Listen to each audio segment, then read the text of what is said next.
Hello and welcome to अंग्रेजी की पाठशाला। और आज हम कर रहे हैं second stanza fire and ice Robert Frost for class 10th।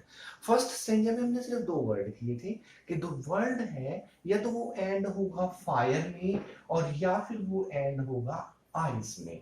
Fire में कैसे आग लगेगी, इच्छाओं की आग से पूरा संसार जल जाएगा। सेकंड स्टेंजा देखते क्या कहते हैं। पोइट कहते हैं but if it has to perish. Perish का मतलब वही जो फर्स्ट स्टेंजा में डिस्ट्रॉय या एंड होने का है। दो मीनिंग है, डिस्ट्रॉय होना समाप्त होना या ईएनडी एंड होना समाप्त होना।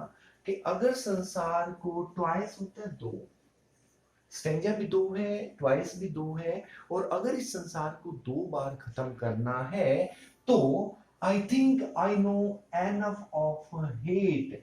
एनफ मीन्स काफी और नो मीन्स जानना।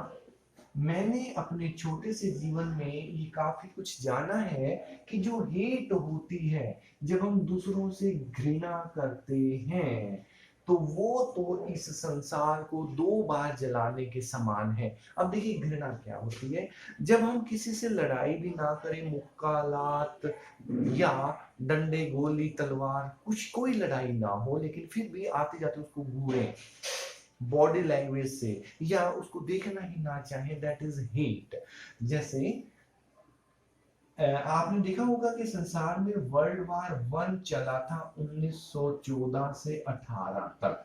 पूरे संसार में लड़ाई थी, बम डाल रहे थे, आग लगी हुई थी। वर्ल्ड वार सेकेंड भी चला लगभग 1900, जो 1940s थे, कुछ कहते 39 में स्टार्ट हो गया था, कुछ 40 में, और ये 44-5 तक चला था।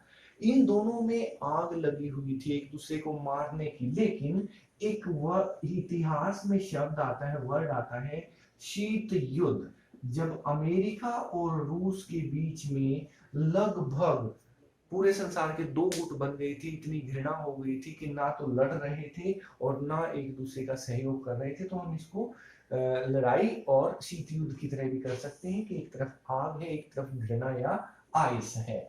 थर्ड लाइन में देखिए क्या कहते हैं, to say that for destruction. अगर विनाश ही करना है, डिस्ट्रॉय ही करना है, तो आइस भी बहुत है, घृणा भी बहुत है, ये ग्रेट है, महान है।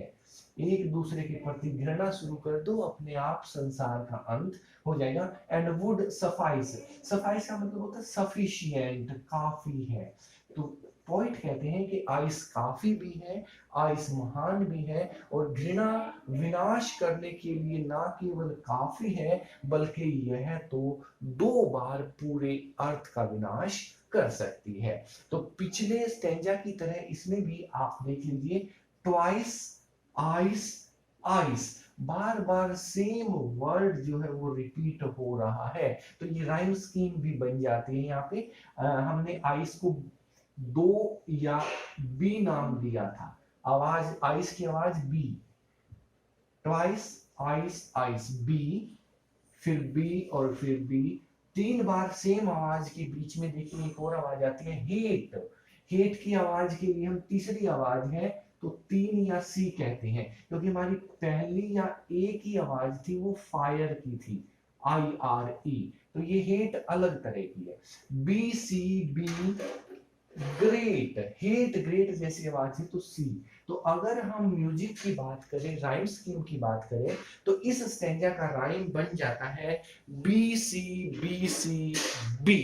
और सिंबल इसमें वही है, फायर को डिजायर के लिए किया है और आइस को हेट के लिए। तो मेटाफर तो इसमें यूज हुए ही हैं, और मेटाफर और एलाइट्रेशन देख लीजिए। एलाइट्रेशन मीन्स सेम वर्ड कितनी बार रिपीट हुए, मतलब सेम उससे स्टार्ट होता है। जैसे but if it has to perish twice, I think I know enough of hate to say that for destruction ice is also great and would suffice. So this was the second stage of the poem. Thank you very much.